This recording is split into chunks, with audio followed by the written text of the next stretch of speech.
जो modern man है वो बाहर से तो अच्छा स्ट्रांग दिखता है और अंदर से वो मेंटली फिजिकली बहुत सारी चीज़ों से जूझ रहा है। उसका कारण क्या है सर? आदमी बहुत अच्छा दिख रहा है बाहर से, अपन कहते हैं कि नहीं ये बहुत अच्छा दिख रहा है, लेकिन उसके अंदर जो है वो इतना पोटेंशियल नहीं होता है। आयुर्वेद में जो टर्म बताई गई है कि समदोष सवार समधातु मल क्रिया प्रसन्नात्मेंद्रिय शरीर भी एक मशीन है, उसको भी प्रॉपर वे में सारी चीज़ें चाहिए। उसको जो है जितने भी फैट्स, कार्बोहाइड्रेट, वसा, विटामिन वगैरह, मिनरल्स वगैरह सारे चाहिए। भोजन का भी एक पूरा चैप्टर होता है कि भोजन को कैसे ग्रहण करना है।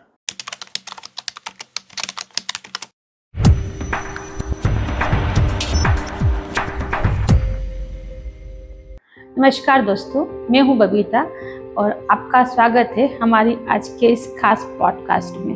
देखिए, आज की जो डिजिटल हीरा है इसमें महिलाओं से रिलेटेड जो प्रॉब्लम होती है, उनके जो हेल्थ इश्यूज होते हैं, उनके लिए आपको कई पॉडकास्ट मिल जाएंगे, रील्स मिल जाएगी, टॉक शो मिल जाएंगी, जहां उन्हें अपने सवालों का जवाब मिल जाता है।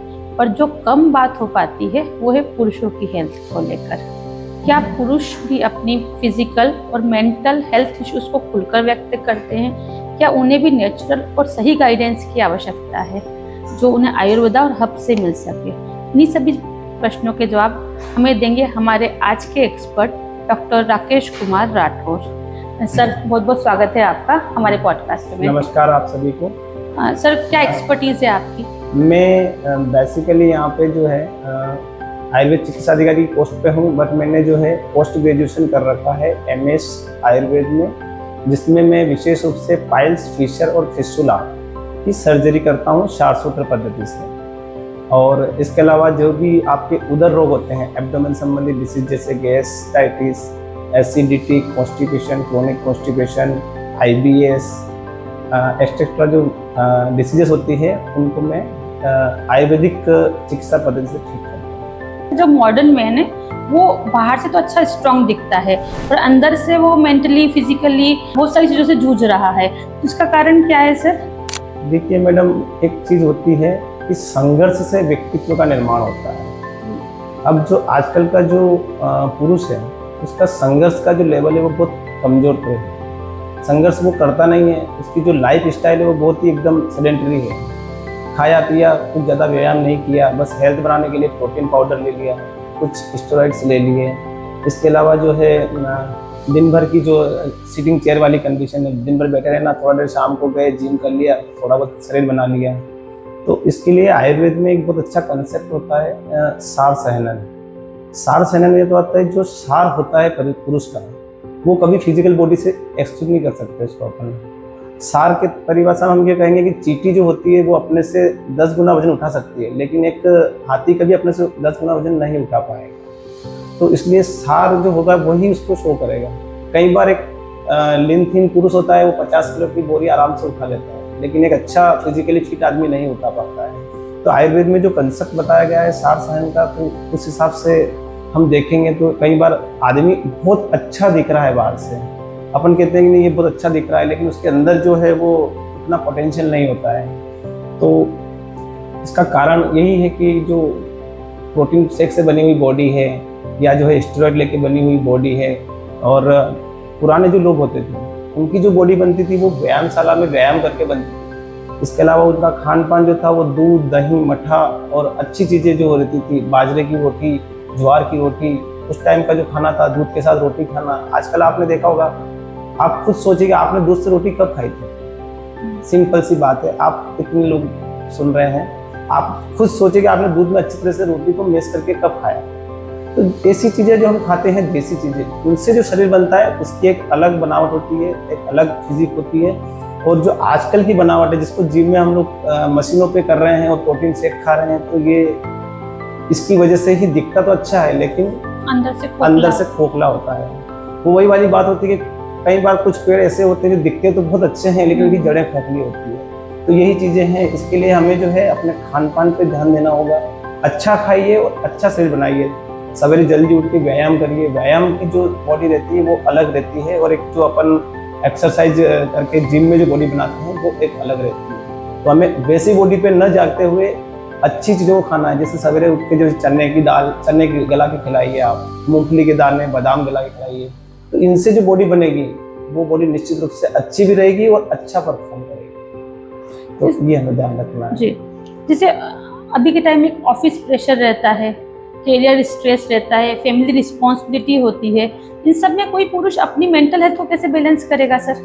मैम, उसके लिए आपने क्वेश्चन तो बहुत सही किया है। ये हर आदमी की प्रॉब्लम है कि आपको जो है ऑफिस में भी परफॉर्म पूरा करना है और फैमिली को टाइम भी पूरा देना है। तो इसके लिए अपन जो है यही कहना चाहेंगे कि जो काम अपन जब भी करें उसको उस टाइम पे पूरा अपना 100% दे के करें। क्या होता है आजकल आदमी जो है मल्टीटास्किंग पे चलता है, वो सोचता है कि मैं ऑफिस का काम भी कर लूँ साथ में घर का भी कर लूँ, तो ये नहीं करना है। दूसरा है कि गजेट्स जो है हमारे पास, जैसे मोबाइल हो गया या लैपटॉप हो गया, कोई सब XYZ पे हैं अपन, तो ये हमें बहुत डिस्टर्ब करते हैं। तो आप जहाँ रहें वहाँ पे अपना 100% दीजिए। ऑफिस का काम आपको घर नहीं ले जाना है और घर का काम आपको ऑफिस में लाना है। अब अगर आप ऑफिस में सोच रहे हैं कि यार मेरे को बच्चे की फीस भरना है, मेरे को वहाँ बच्चे की ट्यूशन फीस या वहाँ ट्यूशन जो है मिलना है, तो वो संभव नहीं होगा। आप जहाँ रहेंगे वहाँ अपना काम पूरा कर 100% चोरी से करेंगे तो ऐसी कोई प्रॉब्लम नहीं आएगी। और इसको करने के लिए तरीका यही है कि आप अपनी जो टाइम मैनेजमेंट करिए। अगर आप 9 बजे उठ के और सोचते हैं कि सारे काम कर लूँगा तो इट इज नॉट पॉसिबल। सबसे पहले अपने को आपको जो है अपना सोने का टाइम चेंज करना पड़ेगा। जैसे कि कहा भी गया कि early to bed and early to wake up, जल्दी सोइए जल्दी उठिए, ठीक है। उसके अलावा थोड़ा टाइम अपने को अपने लिए निकालना पड़ेगा। उसके लिए अपने को योगा प्राणायाम करना पड़ेगा। होता क्या है कि अपने दिमाग में बहुत सारी चीज़ें चलती रहती है, दिमाग कभी रुकता नहीं है। आप सो रहे हो फिर भी आपका अवचेतन मस्तिष्क हमेशा काम करता रहता है। तो उसको रिलैक्स करने का तरीका है योगा। तो योगा करिए, प्राणायाम करिए, ध्यान लगाना बहुत अच्छी बात है। और इसके लिए मैं कहना चाहूँगा कि ध्यान का जो समय बताया गया, जैसे त्राटक बोलते हैं आयुर्वेद में, त्राटक का जो सबसे बेस्ट टाइम बताया गया है वो सुबह के समय 3 से 5 का होता है। तो अभी हम इस जो प्रेजेंट इरा इसमें ये संभव नहीं है कि 3 से 5 में हम लोग त्राटक कर पाएंगे, तो ना हम सुबह 6 से 7 के बीच में ही कर लें। और त्राटक भी ज़्यादा नहीं करना है, 10 से 15 मिनट अगर आप अपना ध्यान लगा लेते हैं तो मुझे लगता है कि ये जो आप बता रहे हो ये फैमिली प्रॉब्लम और वर्किंग और प्रेशर वाली प्रॉब्लम सारी आपकी सॉल्व हो सकती है, कोई बड़ी बात नहीं है। सर, क्या इंट्रोवर्ट पर्सनैलिटी वाले पुरुष ज़्यादा ओवर थिंकिंग और स्ट्रेस का शिकार होते हैं? देखिए मैडम, ऐसा है कि इसमें इंट्रोवर्ट पर्सनैलिटी के लोग ज़्यादा ओवर थिंकिंग होता है, ये अपन सभी के लिए नहीं कह सकते हैं। कुछ लोग जो होते हैं वो बहुत गंभीर किस्म के होते हैं, जिससे गंभीर प्रकृति के होते हैं। आयुर्वेद में प्रकृतियाँ बताई गई 3 प्रकार की, वात, पित्त और कफ। तो कुछ गंभीर प्रकृति के जो होते हैं कफज पुरुष, तो वो ऐसा आप नहीं कह सकते कि वो ओवर थिंकिंग है या बहुत ज़्यादा स्ट्रेस लेते हैं, ऐसा कोई ज़रूरी नहीं है। वो कुछ अच्छी किताबें पढ़ के भी अपने आप को शांत रखते हो। और कई बार हमने देखा है कि कुछ लोग जो है अंदर से बहुत दुखी होते हैं, अंदर में से बहुत दुखी, लेकिन जब भी किसी से मिलते हैं तो बहुत हंसते खेलते मिलते हैं, किसी को बातचीत करते हैं। उनका जो तरीका रहता है टालने का बहुत अच्छा रहता है, लेकिन अंदर से परेशान भी रहते हैं। तो ऐसा कुछ जरूरी नहीं है कि जो इंट्रोवर्ट पर्सनैलिटी के लोग हैं वो जरूरी नहीं है कि आप स्ट्रेसफुली रहो या आप बहुत ज़्यादा परेशान हो, ऐसा कोई नहीं कह सकता। आपने भी कहा कि जैसे वात, कफ और पित्त, हाँ, तो ये पर्सनैलिटी पे भी ये तीनों चीजों का प्रभाव पड़ता है क्या? बिल्कुल, आपकी जो प्रकृति वही तो आपकी पर्सनैलिटी निर्धारित करेगी। जैसे वात प्रकृति का जो पुरुष होता है उसकी जो चीजें होगी वो हमेशा फास्ट मूवमेंट में होगी। मतलब वो इसके बारे में बहुत सारी चीजें बताई गई आयुर्वेद में। तो जैसे वात और पित्त और कफ, अब वात प्रकृति का पुरुष उसकी जो काम करने की जो प्रोसीजर होंगे वो सारे फास्ट होंगे। पित्त प्रकृति वाला जो होता है वो श्वेत प्रधान होता है, उसको एक्सेसिव पसीना आता है, ठीक है, बहुत जल्दी गुस्सा आता है। जैसे कपच प्रकृति का होता है वो बहुत धीर गंभीर आराम से, आपने कुछ बोला तो उसको कोई ज़्यादा विशेष प्रभाव नहीं पड़ेगा, वो अपने हिसाब से काम करेगा। तो ये तो बहुत एक छोटी सी चीज़ मैं बता रहा हूँ, इसके ऊपर अपन एक लगभग 1 घंटे का सेशन ले सकते हैं इस प्रकृति परीक्षण के लिए। प्रकृति के ऊपर बहुत सारी चीज़ें होती है, तो इसकी जो काश्यप ने बहुत अच्छे से इसको डिस्क्राइब किया है। और प्रकृति से ही आदमी की जो है वो पूरी जो पर्सनैलिटी के सामने क्षमता का निर्धारण होता है। हम तो ये समझ रहे हैं कि वात, कफ, पित्त शरीर के दोष है, बस वहाँ तक सीमित दोष है। भी हैं, दोष तो माना ही गया है इनको, जी जी। बट इसके साथ प्रकृति भी, जैसे वात, पित्त, कफ जो होती है ना, इसके अलावा दो प्रकृति जैसे वात, कफ, पित्त और इसके बाद वात, पित्त, वात, कफ, इस प्रकार से 7 प्रकार की प्रकृति को निर्धारण किया गया है, जिसमें जो बल प्रधान होता है, हाँ। जो जो मतलब दोष प्रधान होता है उसके हिसाब से वो प्रकृति का निर्धारण होता है। जैसे वात प्रधान बताया ना मैंने आपको, हाँ। कि जल्दी करेगा हर चीज में, जल्दबाजी उसका काम रहता है। हाँ। पित्त प्रधान होता है, उसको गुस्सा बहुत जल्दी आता है, क्रोधी होता है, अत्यधिक पसीना आना, उसके अलावा उसके बाल बहुत जल्दी सफेद हो जाना। इसी प्रकार से कपच जो प्रकृति का होता है वो धीर गंभीर होता है बिल्कुल, और सपने जलाशय मतलब जल के अंदर उसको रहना ज़्यादा पसंद आता है। मतलब जो कफ को बढ़ाने वाली चीज़ें वो ज़्यादा प्रिस्क्राइब करेगा वो। और पित्त जो होगा वो तामसिक फूड ज़्यादा प्रिस्क्राइब करेगा। और जो वात वाला होता है उसके लिए तो सभी चीज़ें सपने सु आकाशचारी, मतलब कि वो सपनों में आकाश में ही घूमता रहता है, मतलब हमेशा अपने सपनों की उड़ान में खोया रहता है। तो इस प्रकार से प्रकृतियों का निर्धारण होता है आयुर्वेद में। इन तीनों के हिसाब से भोजन का तरीका भी हाँ उनका बिल्कुल। कैसा- अगर अच्छे चिकित्सक हो और आप अगर अच्छे एक्सपर्ट आयुर्वेद डॉक्टर के पास जाते हो तो वो आपकी प्रकृति को, वैसे तो वो आपका जो बॉडी स्ट्रक्चर होता है उसको देख के ही पहचान लेगा कि इसकी प्रकृति कैसी है, और उसके बाद में उसकी मेडिसिन की जो देने का जो प्रिस्क्रिप्शन लेटर रहेगा उस पर हमेशा वो प्रकृति के हिसाब से चलेगा कि इसके लिए कौन सी मेडिसिन मुझे देना चाहिए जो इसकी प्रकृति को संतुलित करे।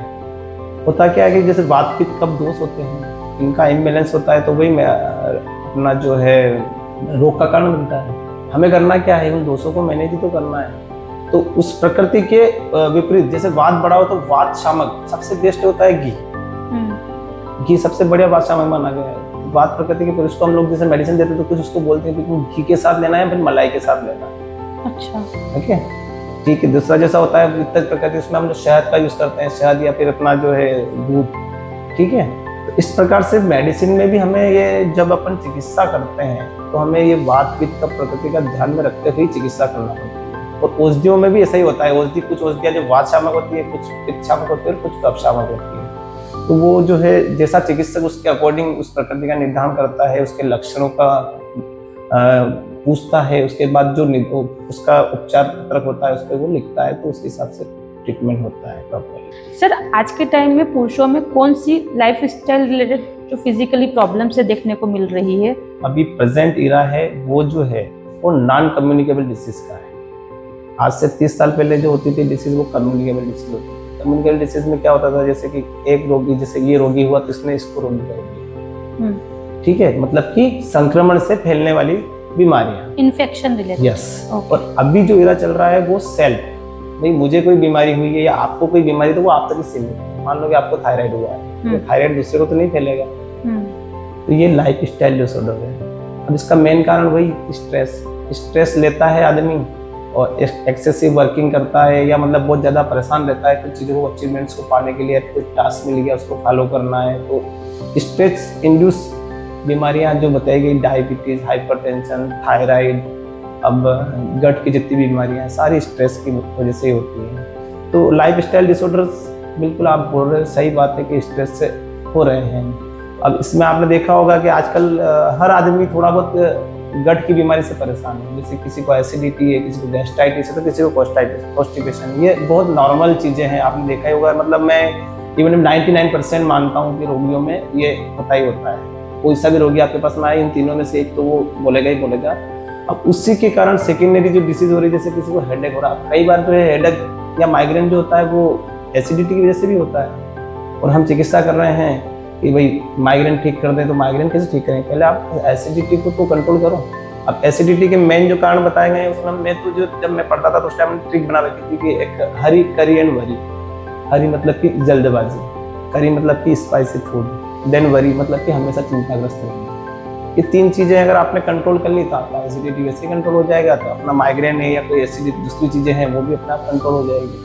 तो ये चीज़ें बहुत छोटी छोटी चीज़ें हैं, लेकिन अगर इनको अपन बैलेंस करते हैं तो इन चीज़ों से अपन बहुत जल्दी निजात पा सकते हैं। जी, तो जैसे वुमेन्स हेल्थ के लिए तो बहुत सारे प्लेटफॉर्म्स है जहाँ बहुत सारी हर्ब्स बताई गई है, तो मेन हेल्थ के लिए कौन सी हर्ब्स इंपॉर्टेंट होती है सर? मेन हेल्थ के लिए तो बहुत सारी चिकित्सा हर्ब्स बताई गए हैं, और इसके लिए आयुर्वेद की जो मुख्य ग्रंथ है चरक संहिता, इसके जो चिकित्सा स्थान है उसमें 1 और 2 अध्याय हैं, वो इसी से भरे पड़े हैं, जिसमें मेनली रसायन और वाजीकरण चिकित्सा बताई गई है। और जितनी भी रसायन चिकित्साएं, रसायन जो औषधियाँ होती है वो सब वाजीकारक का काम करती है, और वाजीकारक औषधियाँ होती है वो सारे रसायन का काम भी करती है। मतलब कुल मिला के ओवरऑल पूरी होल बॉडी पे काम करती है। अब जैसे आपने देखा होगा रसायन चिकित्सा में मेद्य रसायन बताए गए हैं। मेद्य रसायन में मुख्य रूप से जैसे बच्चा हो गई, यष्टि मधु हो गई, शंखपुष्पी हो गई, बला हो गई, तो ऐसी औषधियाँ होती है जो कि मुख्य रूप से अपने ब्रेन पे काम करती है। ब्रेन पे काम करके आदमी को बिल्कुल कूल रखेगी। तो ब्रेन अगर आपका मस्तिष्क सही है तो फिर सब चीज़ें सही रहेगी। देन आता है आपका वाजीकारक औषधियाँ, जो कि मतलब शक्तिवर्धक जिनको बोल सकते हैं, तो उसमें विशेष रूप से जो बताई गई, जैसे बिदारी कंद हो गया, बला, मेधा, महामेधा, शीरबला, कापोली, अकरकरा, अश्वगंधा, शतावरी, इस टाइप की जो मेडिसिन हर्ब्स बताई गई है, ये सारी जो होती हैं ये पुरुष के ऊपर काम करती है और पुरुष के जो है पूरा ही होल बॉडी पे काम करती है। ऐसा नहीं कि इस पे स्पेसिफिक इसी जगह पे काम करेगी, ठीक है ना। तो ये मेडिसिन जो होती है ये पूरी जो इनका जो कर्म होता है वो होता है बल्य कर्म, जैसे बलवान बनाना किसी को। दूसरा होता है शुक्र जनन, मतलब शुक्राणु की वृद्धि करना। तो धातु की मतलब वृद्धि करना, जैसे आयुर्वेद में 7 प्रकार की जो धातु बताई गई है, रस, रक्त, मांस, मेद, अस्थि, मज्जा और शुक्र, तो उन सब के ऊपर ये काम करती है।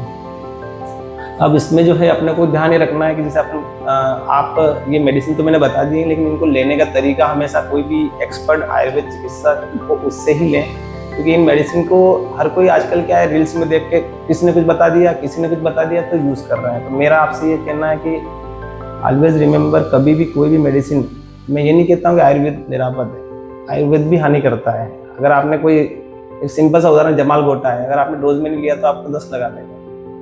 तो हमेशा याद रखें कि आपको कोई भी मेडिसिन यूज करना है तो पहले एक बार अपन कंफर्म कर लें, दिखी दिखाई बात पे विश्वास ना करें। और दूसरा ये भी ध्यान रखें कि कोई मेडिसिन उसने ली तो उसको फायदा करेगी तो मुझे भी फायदा करेगी, ये कभी संभव नहीं है। ये हमेशा ध्यान रखें, क्योंकि आयुर्वेद की जो मेडिसिन होती है वो प्रकृति का संतुलन लेके चलती है, उसकी दोष दुष्ट संरचना जो होती है उसको लेके चलती है। तो हमेशा आप ध्यान रखें कि कोई भी मेडिसिन यूज करें उससे पहले आप एक्सपर्ट से पूछ के ही उसका यूज करें। जैसे आपने भी कहा कि शतावरी, तो मैंने तो ये सुना है कि शतावरी सिर्फ महिलाओं के लिए सब वरदान है, तो पुरुषों के लिए भी वरदान है? नहीं मैम, शतावरी तो सबके लिए अच्छी मेडिसिन। मैम फीमेल बॉडी में और मेल बॉडी में ज्यादा डिफरेंस थोड़ी होता है। बॉडी पे काम कर रही है, सबकी काम करती है। बस ये है कि महिलाओं की सखी बोला गया उसको, क्योंकि वो महिलाओं के लिए जो रिप्रोडक्टिव सिस्टम है उस पर बहुत अच्छा काम करती है। जैसे शतावरी घृत आता है, शतावरी चूर्ण आता है, शतावरी ग्रेन्यूल्स आते हैं। तो ये जो मेडिसिन है ये शुक्र जनन और स्तन्यवर्धक है एक्चुअली में। तो महिलाओं के लिए जो होता है मतलब वोम जो यूटेरस है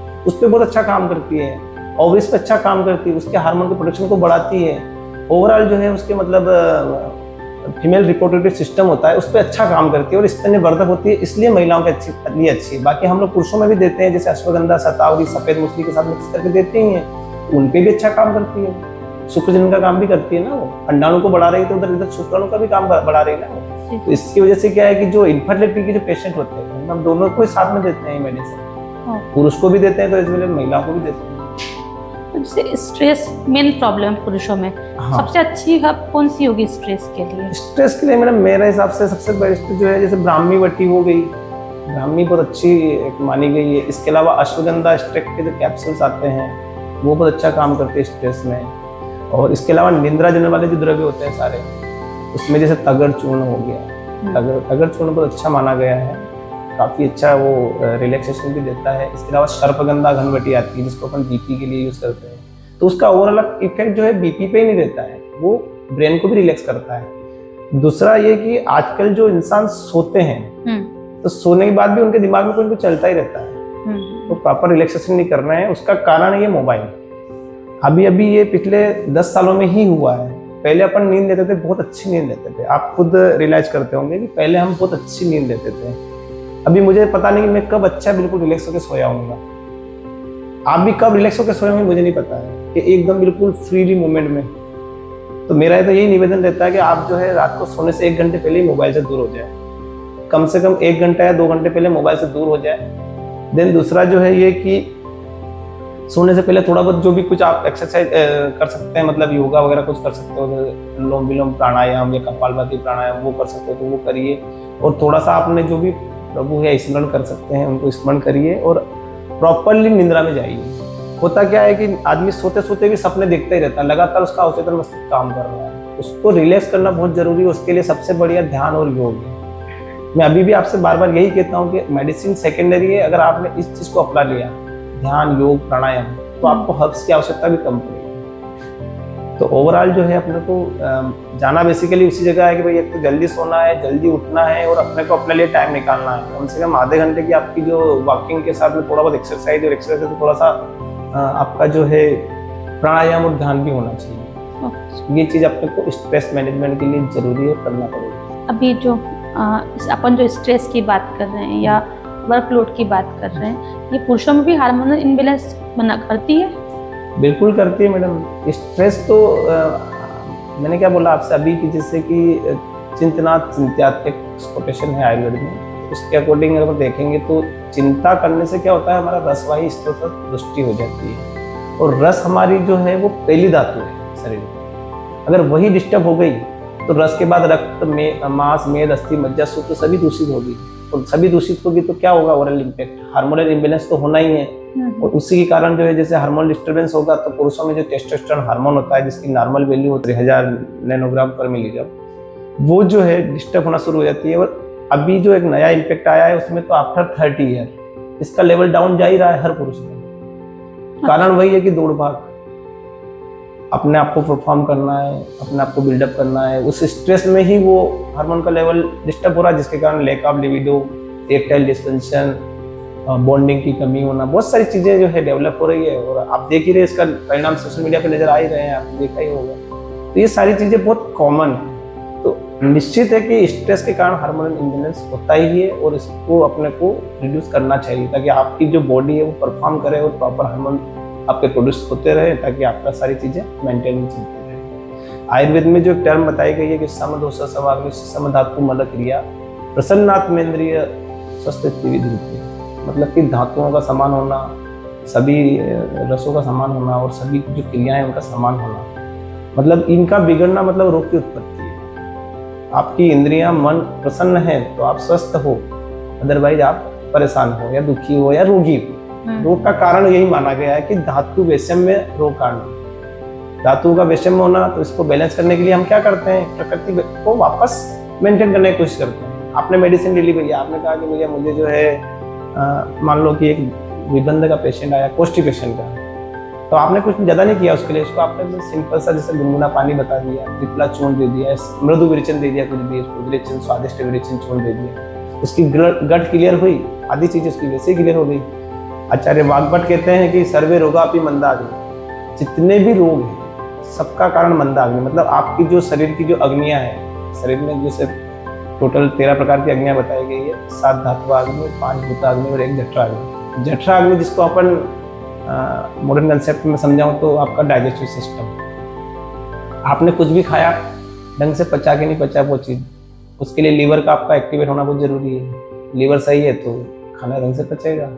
तो ये जो चीजें हैं इसमें तो बहुत चीजें अपन बोल सकते हैं, लेकिन ये सुपरफिशियल जो चीजें बताई मैंने ये अपन को मेंटेन करना है, तो इसलिए ये चीजें को अपन अगर बैलेंस करते हैं तो सारी चीजें बैलेंस हो जाएगी। सिर्फ लीवर के लिए मैंने सुना कालमेघ अच्छा काम करता है, और भी कोई? कालमेघ तो बेस्ट है ही है, इसके अलावा कुटकी जो है बहुत जोरदार चीज, अच्छी चीज है उसके लिए। कुटकी जो है हम लोग मतलब आरोग्यवर्धन वटी देते हैं उसके लीवर टोनिक के लिए, उसमें लगभग 50% कुटकी ही रहता है आरोग्यवर्धन में, बहुत अच्छा काम करती है। कुटकी जो होती है वो भेदन भी करती है, मतलब मल जो होता है जो अंदर जम जाता है तो उसको तोड़ के और बिस्कुट करके निकालने का काम भी करती है। वो लीवर पे बहुत अच्छा काम करती है, लीवर के सारे एंजाइम्स को बढ़ाती है, सारे जो लीवर के जो रस निकलते हैं उन सारों को बढ़ाने का काम करती है। आजकल जैसे कॉमन सी प्रॉब्लम है जॉइंट पेन होना, हड्डियों का कमजोर होना, उसके लिए कोई अच्छी हर्ब बताइए सर। जॉइंट पेन तो आजकल हर आदमी को है, मतलब या हर फीमेल थोड़ा बहुत तो बोल ही देगी। मान लो किसी के जो है शोल्डर जॉइंट कर रहे तो किसी के नी जॉइंट कर रहे, किसी के एल्बो है, किसी के फिंगर्स है। अब इसका मेन कारण जो है ना वो है आपका डाइजेस्टिव सिस्टम, क्योंकि अपना जो खाना खाते हैं और अगर खाना प्रॉपर्ली नहीं पच रहा है तो उससे आम की उत्पत्ति होती है, और ये आम का उत्पन्न होना ही सारी बीमारियों का कारण है। क्या होता है आम से? आम जो है मतलब खाना ढंग से प्रॉपर्ली डाइजेस्ट नहीं होना, उसके कारण आम की उत्पत्ति होती है। आयुर्वेद में 2 अवस्थाएं बताई गई, आम अवस्था और जो है निराम अवस्था। तो आम जो पचता नहीं, मतलब जैसे खाना ढंग से नहीं पचा तो उसकी जो है रस जो सही ढंग से नहीं बनेगा तो वो जाके प्रॉपर्ली अपना न्यूट्रिशन नहीं दे पाता, जो चीज़ का न्यूट्रिशन प्रॉपर होना चाहिए। तो आपके पास में कभी जैसे आपने कोई देखा हो जो एक कुछ पुराने वैद्य थे, वो हमेशा किसी भी पेशेंट को पहले वो विरेचन देते थे, आज भी देते हैं, नो डाउट हम भी देते हैं। जैसे मेरे पास भी कोई पेशेंट आता है सबसे पहले मैं कैस्टर ऑयल देता हूँ उसको, क्योंकि वृश्य भी होता है और वात हर नाम श्रेष्ठ होता है। और ये जो जॉइंट पेन है ये सारे वात रोग की वात दोष की वजह से होते हैं। जितने भी बॉडी में पेन होते हैं वो सारे वात की वजह से होते हैं। तो आपको जो है वात पे कंट्रोल करना है तो वृश्य वात हर नाम श्रेष्ठ कौन है? एरंड तेल से विरेचन दे दीजिए, उसके बाद आप मेडिसिन दीजिए, 100% काम करेगी और रिजल्ट भी मिलेंगे पेशेंट को। तो विरेचन क्या होता है फिर? विरेचन मतलब एक सामान्य भाषा में मैं कहूँ आपसे तो दस्त लगाना, मतलब पेट साफ करना। अच्छा, जो स्टोरेज उसको बाहर निकालना। यस, गट क्लियर करना। हाँ। मान लो कि एक पाइप है आपका, पाइप है, बहुत लंबे समय से उसमें पानी जा रहा है, तो उसके अंदर जो एक कोटिंग हो जाती है, कोटिंग हो जाएगी तो उसके बाद धीरे धीरे जाम भी होने लग जाएगा वो एक एज के बाद। तो अपने को क्या करना पड़ेगा, उसको क्लीनिंग तो करना पड़ेगा। तो क्या करते हैं, गर्म पानी डालते हैं, एसिड डालते हैं, कुछ डालते हैं। वैसे ही आपकी बॉडी भी एक गट कहाँ से शुरू हो रही है, ओरल कैविटी से लेकर एनस तक, और इसके अंदर बीच में सारे चीज चल रही हैं। इसोफेगस भी आ गया, स्टोमक भी आ गया, छोटी आंत, बड़ी आंत, सारी चीजें आ गई, नीचे जाके रेक्टम आ गया, उसके बाद में एनस, एनल कैनाल सब आ गया। तो इसको अपने को क्लीन रखना है। अगर ये क्लीन है तो आप बीमार नहीं हो, सीधी सी बात। ओवरऑल इफेक्ट यही है कि अगर आपने इसको क्लीन रख रखा, और आपने देखा होगा कि हाँ, दूसरा एक आजकल लोगों में टेंडेंसी है कि रात को लेट खाना खाना, जो कि बहुत गलत है। आयुर्वेद ये कहता है कि आपको शाम का जो खाना है वो जैन स्टाइल में, जैसे कि शाम को सूर्योदय से सूर्यास्त से पहले आपको भोजन ले लेना है, ताकि आपका जो है खाना प्रॉपरली पच जाए। ऐसा नहीं कि रात को 8 बजे आया ऑफिस से, 9 बजे खाना खाया, 10 बजे सो गए, वो गलत है। कम से कम खाना जो शाम का हम लेते हैं उसमें जो है डिफरेंस होना चाहिए 3 घंटे का। 45 मिनट का एक मुहूर्त हम मानते हैं, तो उसके हिसाब से कम 3 से 4 मुहूर्त बाद हमें सोना है, और दिनस्त के पहले खाना खा लेना। तो लगभग 6 से 7 के बीच में हमारा रात का जो डिनर है वो हो जाना चाहिए। कभी कोई कंडीशन हो अलग बात है, लेकिन डेली जो रूटीन होता है उसमें आपका जो 6 से 7 के बीच में डिनर हो जाना चाहिए। उसके बाद में जो है आपको हमेशा वज्रासन में बैठना चाहिए। वज्रासन बहुत अच्छा होता है। जो आजकल एक सामान्य प्रॉब्लम है मेल्स में कि टमी बाहर आ रही कहते रहते हैं, वो टमी बाहर ना है, उसके लिए कम से कम शुरुआत में आप 5 मिनट तो अधिकतम 15 मिनट तक डेली वज्रासन में बैठिए खाने के बाद में। हाँ, डेली। ये एकमात्र ऐसा आसन होता है जिसको खाने के बाद किया जाता है, वज्रासन। सर, जॉइंट पेन के लिए हर्ब्स कौन कौन से यूज कर सकते हैं? आयुर्वेद में जो है जॉइंट पेन के लिए बहुत सारी मेडिसिन बताई गई है, जैसे कि योगराज गुग्गुल, सिंहनाथ गुग्गुल, रासनादी गुग्गुल, रासना सप्तक्वात, दशमूल क्वात, बहुत सारी मेडिसिन आती है। और इसके अलावा जो है अगर बहुत क्रोनिक टाइम का अगर पेन है, मान लो रूमेटिक आर्थराइटिस का पेशेंट है लॉन्ग टर्म में, तो कुछ गोल्ड प्रिपरेशंस भी आती है जिसमें कि हम लोग स्वर्ण के भस्म का यूज करते हैं, जैसे बृहद्वात चिंतामणि रस है, एकांगवीर रस है। इस टाइप की जो मेडिसिन होती है उनको हम योग बना के देते हैं। और दूसरा जो है, जैसे सामान्य परिस्थिति में अगर कम पेन है और डिजायरेबल मतलब पेन है, या कि ठीक है पेशेंट अपना काम कर रहा है, तो जैसे सामान्य जो है अगर आप लेना चाहो तो जैसे बम्बुल की जो फली रहती है उसका चूर्ण भी अपने यूज़ कर सकते हैं मिल्क के साथ में, तो वो भी जॉइंट पेन में अच्छा काम करता है। बट ये सारी मेडिसिन आपको किसी भी एक्सपर्ट आयुर्वेद चिकित्सक के देखरेख में ही लेना है, ये ध्यान रखें। जैसे अभी के टाइम में कार्डियक प्रॉब्लम बहुत छोटी एज से देखने को मिल रहा है। शायद पहले था कि बूढ़े लोगों को कार्डियक अरेस्ट, अभी तो कोई एज ही नहीं बची है कार्डियक अरेस्ट आजकल बहुत कॉमन हो गया। उसका कारण है फास्ट फूड। जो फास्ट फूड होता है इसमें देखा होगा आपने, कुछ मैक्रोनी कुछ डालते हैं वो लोग, डाइजेस्ट ही नहीं होता है उसके अपने शरीर में। मुझे लगता है कि उसको पचाने वाले पाचक जूस ही नहीं होते हैं। मैक्रोनी हो गया, या जो से सॉस वगैरह डालते हैं, या फिर जो भी डालते हैं अपन नूडल्स, कई बार आप देखते रहते होंगे सोशल मीडिया पे नूडल्स पूरे निकल रहे गट से और इस टाइप से चीजें, तो ये डाइजेस्टिव सिस्टम सही नहीं होने की वजह से मतलब हो रहा है। तो ऐसी चीजें हमें नहीं खाना चाहिए। और थोड़ा सा जैसे ऑयल, अब पहले हमारे जो मतलब हमारे जो दादाजी थे या मतलब पापा थे, वो लोग तो नॉन रिफाइंड ऑयल ही खाते थे, फिर भी उनको कार्डियक नहीं होता। हम लोग इतना अच्छा सफोला और बेस्ट क्वालिटी का ऑयल खा रहे, फिर भी हम कार्डियक में जा रहे हैं। तो इसका भी कहीं ना कहीं से कारण वही है कि एक तो खान पान अनहेल्दी इंटेक ऑफ फूड है, और ना तो प्रॉपर टाइम पे फूड लेना है। सुबह कुछ खाया, दिन में कुछ खाया, शाम को कुछ खा लिया, मतलब कोई ऐसा है नहीं कि हम जो रोटी सब्जी, और हमारी जो रोटी सब्जी के साथ में आपका दाल रहती थी, सलाद रहता था, वो सब तो गायब हो रहा है थाली से। पहले हम लोग बहुरंगी थाली में खाना खाते थे, आज हम जो है एक ब्रेड पकौड़ा खा लिया और दिन भर निकाल दिया, तो ये गलत हो रहा है। इस सब चीज़ों की वजह से ही ये सारी चीज़ें प्रॉब्लम्स बढ़ रही है। शरीर भी एक मशीन है, उसको भी प्रॉपर वे में सारी चीज़ें चाहिए। उसको जो है जितने भी फैट्स, कार्बोहाइड्रेट्स, वसा, विटामिन वगैरह, मिनरल्स वगैरह सारे चाहिए, सारे लेना पड़ेंगे आपको। और दूसरा इसके साथ में आपको एक्सरसाइज भी करना पड़ेगी, योगा प्राणायाम भी लेना पड़ेगा, तो ही आप अपने आप को फिट रख पाएंगे। और अनहेल्दी लाइफस्टाइल की वजह से ही इतने सारे कार्डियक प्रॉब्लम्स आ रहे हैं। स्ट्रेस भी कारण है सर इसमें? स्ट्रेस बिल्कुल कारण है। स्ट्रेस की वजह से तो मैंने आपने बताया हर चीज का कारण चिंता है। चिंता नहीं करना है, चिंतन करना है हमें। हमें चिंतन पे जाना है, ना कि चिंता पे जाना है। चिंता, स्ट्रेस तो अगर देखो, मैं ऐसा मानता हूँ कि स्ट्रेस हर आदमी को होता है, बिल्कुल नो डाउट होता है, क्योंकि हमें अपने आप को प्रेजेंटेबल बनाना है, अपने सोसाइटी में डिजर्व भी करना है, अपने आप का अपना स्टेटस भी मेंटेन करना है। लेकिन उसके लिए हमें चिंतन करना है कि हम कैसे कर सकते हैं। तो चिंतन करना है, चिंता नहीं करना है। और दूसरा है कि आपको जो है पर्याप्त नींद लेना है। कम से कम 6 घंटे तो नींद लेना ही है, और अधिकतम 8 घंटे, 6 से 8 घंटे की आपकी नींद प्रॉपर होनी चाहिए। और अपना शेड्यूल बनाना होगा हमें कि हमें किस टाइम पे क्या चीज लेना है। हमें खाने का पूरा प्रॉपर जो बताया गया है आयुर्वेद में, जो मतलब जैसे खाना का जो बताए गए हैं, भोजन किस टाइप से करना है, कब करना है, सुखासन में बैठ के करना है।